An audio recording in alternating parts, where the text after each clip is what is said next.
Монгол улсын төрийн шагналт соёлын гавьяа зүтгэлтэн пүрвжавын пүрвсүрэн Бурхан богд аав хоёр. Бурхан богд энэ өглөө цагаасаа эрт босов. Гэсэн чи аав нь айл эрт ажилдаа явжээ.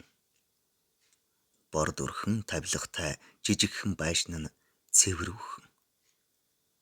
Харин ширээн дээр элсэн чихэр түрхсэн хоёр зүсэм талах, будг нь халзарсан халуун савтай цайн бэлэн байлаа.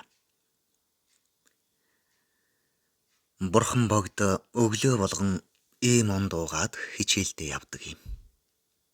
Гэлээч ядруухан амьдралдаа гутархан үгүй.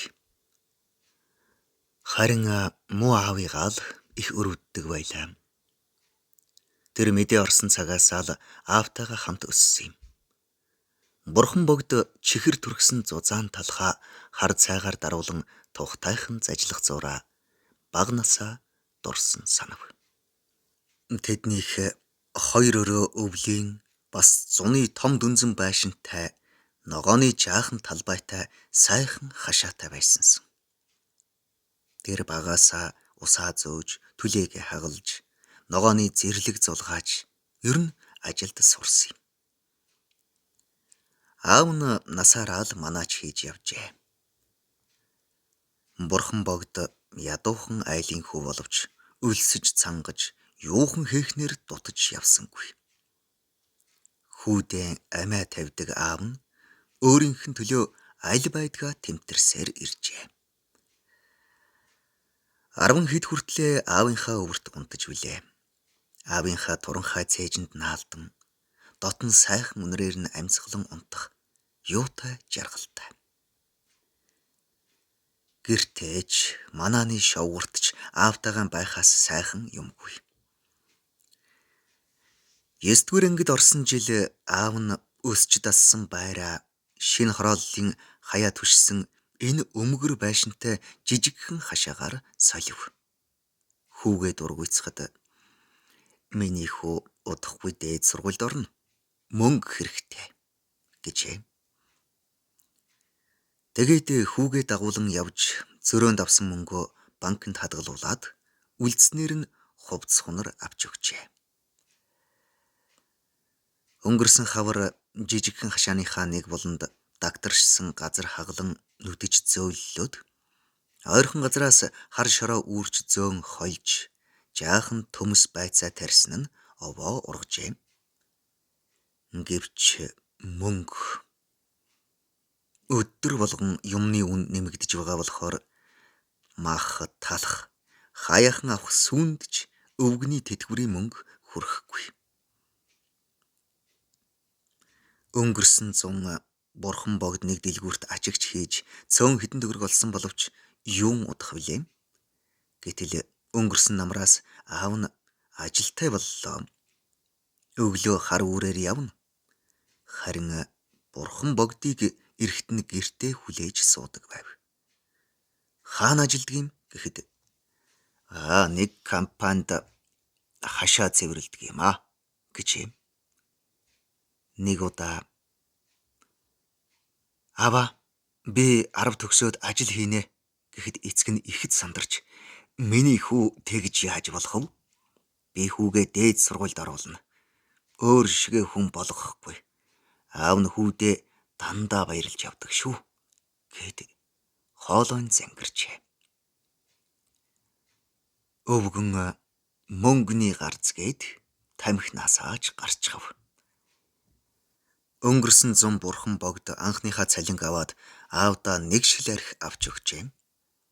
Өвгөн ихэд баярлан хэдэн хундаг уугаад халамцсан малилзэж амаа арчин хүүгийнхээ толгой гэлэн үнсээд "Миний бурхан сайхан үр минь" гэж багынх шиг нь өхөөрдөж билээ. Бурхан богд багада "Надад яагаад ийм хачин нэр өгсөн юм бэ" гэхэд "Чи миний шүтэн болоод л тэр" гэсэн аж. "Ээж ямар хүн байсан бэ" гэхэд "Сайхан хүн байсан юм гэхээс өөр үг хэлдэггүй байлаа. Хүүч сүүлдээ ухаан суугаад аавынхаа сэтгэлийг зовоохгүй тул тэр тухай дахин асуухаа болсон юм.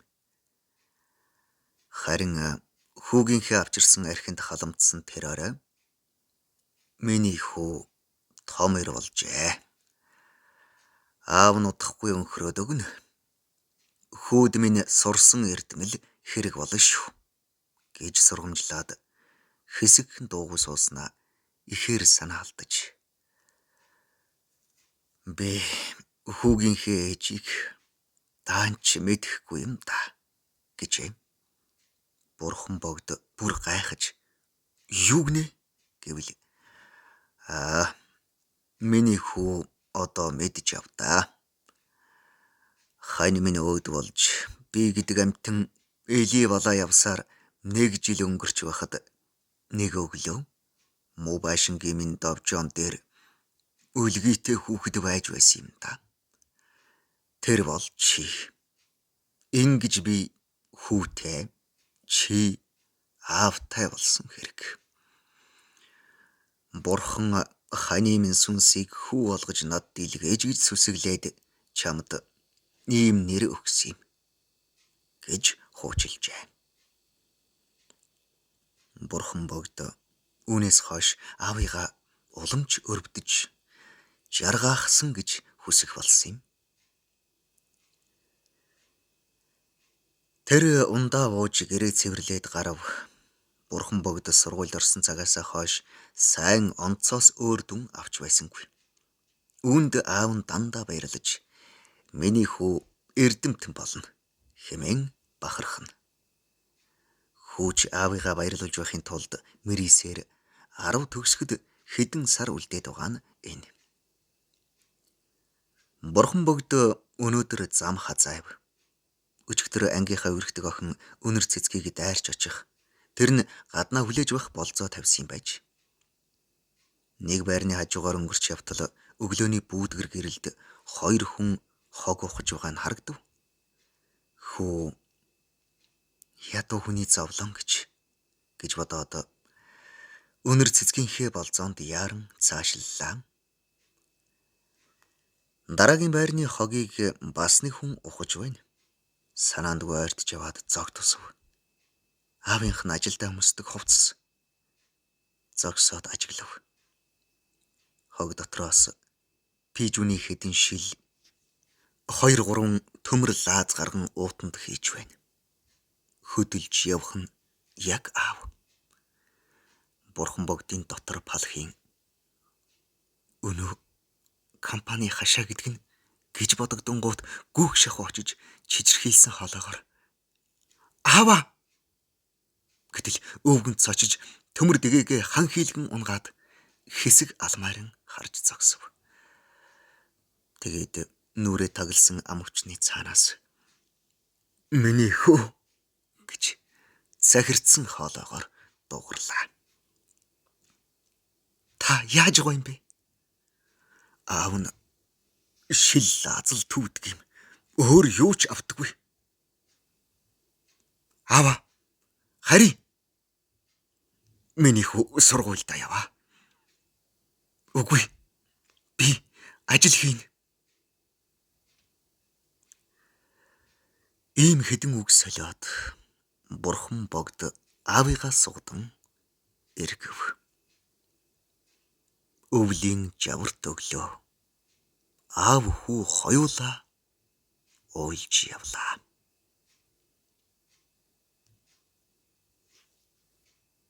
Удгын чимэг 1998 наадмын тэргүүн өгүүлэлэг. Бурхан богд аав хоёр. Зохиолыг бичсэн Монгол Улсын төрийн шагналт соёлын гавьяц зүтгэлтэн зохиолч Пүрвжавын Пүрвсүрэн. Уншсан Эрхэнбаярын Бат